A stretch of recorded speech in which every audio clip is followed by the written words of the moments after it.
ഉത്സവങ്ങളിലെ ആന എഴുന്നള്ളിപ്പ് സംസ്കാരത്തിന്റെ ഭാഗമാണെന്ന് ഓർമ്മിപ്പിച്ച് സുപ്രീം കോടതി. ജില്ലാതല സമിതി രൂപീകരിച്ച് നാട്ടാനകളുടെ കണക്കെടുക്കണമെന്ന് കേരള ഹൈക്കോടതി ഉത്തരവ് സ്റ്റേ ചെയ്തു. ആന എഴുന്നള്ളിപ്പ് പൂർണ്ണമായി തടയാനുള്ള നീക്കമാണ് ഹൈക്കോടതി നടത്തുന്നതെന്ന് ജസ്റ്റിസുമാരായ പി.വി. നാഗരത്ന, സതീഷ് ചന്ദ്ര ശർമ്മ എന്നിവരടങ്ങുന്ന ബെഞ്ച് അഭിപ്രായപ്പെട്ടു. ആനകളുടെ സർവേ നടത്തി ലൈസൻസില്ലാത്ത ആനകളെ എഴുന്നള്ളിക്കുന്നത് വിലക്കണമെന്നും ഹൈക്കോടതി ഉത്തരവിട്ടിരുന്നു. ഹൈക്കോടതി ഉത്തരവിനെതിരെ വിശ്വ ഗജ സേവാ സമിതി സമർപ്പിച്ച ഹർജിയിലാണ് സുപ്രീം കോടതി നടപടി. അതേസമയം നാട്ടാന പരിപാലനവുമായി ബന്ധപ്പെട്ട് ഹൈക്കോടതി സ്വമേധയാ എടുത്ത കേസ് സുപ്രീം കോടതിയിലേക്ക് മാറ്റണമെന്ന തിരുവമ്പാടി പാറമേക്കാവ് ദേവസ്വങ്ങളുടെ ആവശ്യം സുപ്രീം കോടതി തള്ളി. തുടർന്ന് സുപ്രീം കോടതിയിൽ ഫയൽ ചെയ്ത ഹർജിയിൽ ദേവസ്വങ്ങൾ പിൻവലിച്ചു.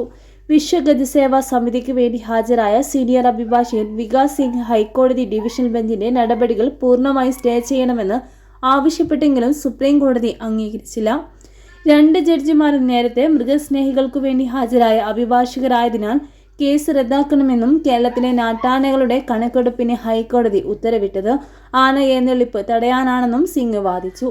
അപ്പോഴാണ് സംസ്കാരത്തിന്റെ ഭാഗമായ ആന എഴുന്നള്ളിപ്പ് തടയാനുള്ള നീക്കമാണ് ഹൈക്കോടതിയുടേത് എന്ന് ജസ്റ്റിസ് നാഗരത്ന പറഞ്ഞത്. തിരുവമ്പാടി പാറമേക്കാവ് ദേവസ്വങ്ങൾക്ക് തങ്ങളുടെ നിലപാട് ഹൈക്കോടതിയെ അറിയിക്കണമെന്ന് സുപ്രീം കോടതി വ്യക്തമാക്കി.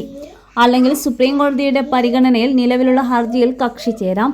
കേസ് കേരളത്തിൽ നിന്ന് പുറത്തേക്ക് മാറ്റുകയാണ് ദേവസ്വങ്ങളുടെ ലക്ഷ്യമെന്നും എന്നാൽ നിലവിൽ ഈ വിഷയം കേൾക്കാൻ തങ്ങൾക്ക് താൽപ്പര്യമില്ല എന്ന് പറഞ്ഞാണ് ജസ്റ്റിസ് ബി.വി. നാഗരത്ന ദേവസ്വങ്ങളുടെ ആവശ്യം തള്ളിയത്.